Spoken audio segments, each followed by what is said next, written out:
इस टॉपिक का टाइटल है प्रोएक्टिव वॉर्म कंटेनमेंट। सबसे पहले इस टॉपिक के ऑब्जेक्टिव्स देखते हैं। इस टॉपिक को कंप्लीट करने के बाद student will be able to describe malware counter measures and the working of proactive worm containment method. इस टॉपिक में यूज़ होने वाली जो फिगर्स हैं, जो मटेरियल है, they have been taken from William Stallings book with the title network security essentials applications and standards. The book was published in 2014। तो counter measures, we can list 4 main counter measures. पहले कौन सी हो सकती? Policy है, awareness है, vulnerability mitigation है, and then threat mitigation है। तो सबसे पहला हमारा जो काउंटर मेजर होना चाहिए वो ये है कि वी हैव टू इंश्योर कि सारे जो हमारे सिस्टम्स हैं, हमारी ऑर्गेनाइजेशन में जितने भी सिस्टम्स हैं, वो क्या है, वो अप टू डेट होने चाहिए। उनके जो ऑपरेटिंग सिस्टम्स होने चाहिए, उनके जो एंटी वायरस सॉफ्टवेयर होने चाहिए, उनमें जो पैचेस हैं वो सारे अप्लाइड हैं या नहीं है। तो पहले ये हमारा काम होना चाहिए as a counter measure. This will actually reduce the number of vulnerabilities that might be exploited on the system.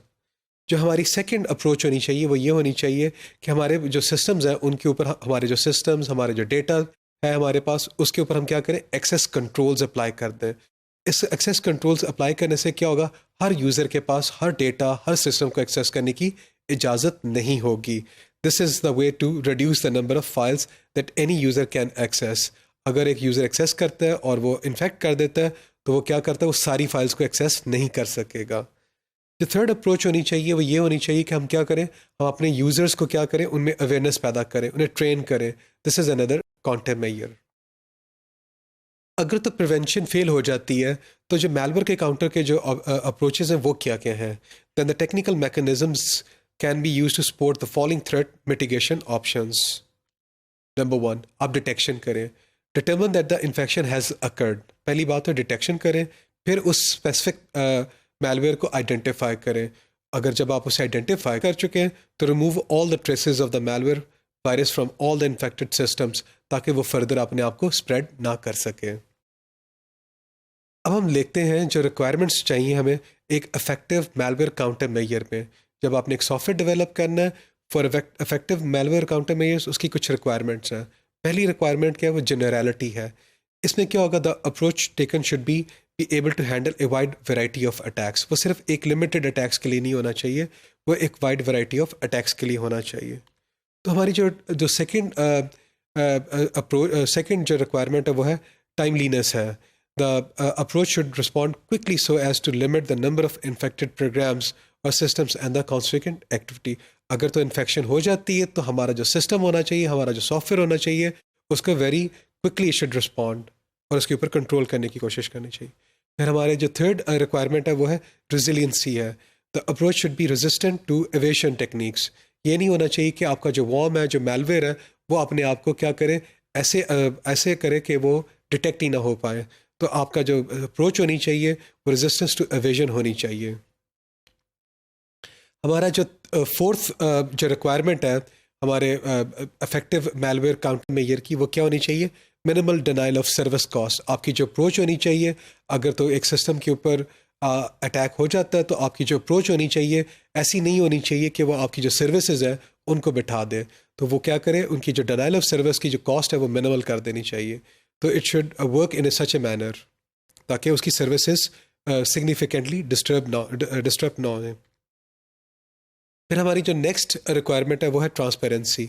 आपकी जो काउंटर मेजर होना चाहिए, जो काउंटर मेजर का जो सॉफ्टवेयर होना चाहिए, it should not be specific to some operating systems. वो किसी भी सॉफ्टवेयर, किसी भी हार्डवेयर पे चलना चाहिए, तो वो ट्रांसपेरेंट होना चाहिए। फिर उसका जो नेक्स्ट अप्रोच है, नेक्स्ट जो रिक्वायरमेंट है आपके जो काउंटर मेजर की जो नेक्स्ट रिक्वायरमेंट है वो ग्लोबल एंड लोकल कवरेज है। जो अप्रोच होनी चाहिए, it should be able to deal with attack sources both from outside and inside the enterprise network. अब हम आते हैं जो एक प्रोएक्टिव वर्म कंटेनमेंट का एक मेथड है, उसके ऊपर हम उसकी वर्किंग को एक्सप्लेन करते हैं। जो PWC है, जो प्रोएक्टिव वर्म कंटेनमेंट है, it's a host based approach. आपकी जो सिस्टम है, अपना जो लोकल सिस्टम है, उसके ऊपर काम करता है। तो PWC is design to address the threat of worms that spread rapidly. तो जब आपके वर्म्स बहुत रैपिडली स्प्रेड कर रहे हो तो ये उसको अटैक करने में मदद देगा। जो सॉफ्टवेयर है on A host looks for surges in the rate of frequency of outgoing connections.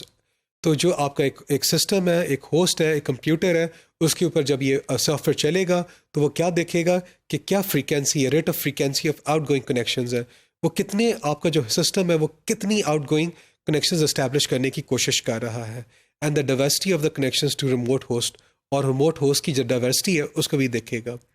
एक जो PWC है का जो सिस्टम है, it consist of A PWC manager and A PWC agent in host. तो एजेंट आपके जो PWC एजेंट्स हैं वो होस्ट में होते हैं, और PWC मैनेजर एक स्पेशल मशीन के ऊपर होगा। तो अगर आप इस डायग्राम को देखें तो इस डायग्राम में हमने राइट हैंड साइड पे इंटरनेट दिखाया हुआ है। इंटरनेट कनेक्टेड है एक्सटर्नल फायरवॉल के साथ, ये आपकी ऑर्गेनाइजेशन है, तो ऑर्गेनाइजेशन के अंदर एक्सटर्नल फायरवॉल है, उसके साथ ही आपका वॉर्म मैनेजमेंट सेंटर है। इस वॉर्म मैनेजमेंट सेंटर में सिक्योरिटी मैनेजर, सिग्नेचर एक्सट्रैक्टर और आपका जो PWC का मैनेजर है इस मशीन के ऊपर है। लेकिन ये भी हो सकता है कि ये तीनों जो कंपोनेंट्स हैं ये अलग अलग मशीनों पे भी हो सकते हैं। फिर आपका राउटर है, फिर राउटर से क्या ना करें, दो लैंस निकल रही, दो लैन स्विचेस दिखाए हुए, फिर आपके होस्ट दिखाए हुए। इन होस्ट के ऊपर क्या रन करेगा, आपका PWC का जो एजेंट है वो रन करेगा। अब ये जो PWC की जो वर्किंग है वो कैसे काम करता है, तो पहला जो स्टेप है वो ये है कि जो आपका PWC का एजेंट है वो क्या करेगा, it will keep on monitoring outgoing traffic for scan activity determined by a search in UDP और TCP connection attempts to remote host. तो आपका जो सिस्टम है उसके ऊपर ये मॉनिटर करेगा कि आपका सिस्टम में क्या सर्च आई है इन UDP और TCP कनेक्शंस के एस्टैब्लिशमेंट में। If a search is detected the agent performs the following actions. तो कौन कौन से एक्शंस परफॉर्म करेगा, number 1, it will issue an alert to the local system, number 2, it will try to block all the outgoing connection attempts, number 3, it will transmit the alert to the PWC manager, number 4, it starts a relaxation analysis जो हम step number D में describe करेंगे। तो step number B में क्या होगा, जो आपका एक PWC का मैनेजर है, it will receive an alert, the PWC propagates the alerts to all the other agents besides the originating agent। Step number C में क्या होगा कि जो host receives an alert, the agent must decide whether to ignore the alert in the following वे, कि उसको जो alert आई है उसे इग्नोर करना है या उसको अटेंड करना है। अब कैसे इग्नोर कर सकते हैं, if the time since the last incoming packet has been sufficiently log, अगर आखिरी पैकेट जो था इनकमिंग पैकेट उसको काफ़ी देर हो चुकी है, so that the agent would have detected a worm if infected then the alert is ignored. फिर आप अलर्ट को क्या कर देते हैं, इग्नोर कर देते हैं। Otherwise the agent performs the following actions.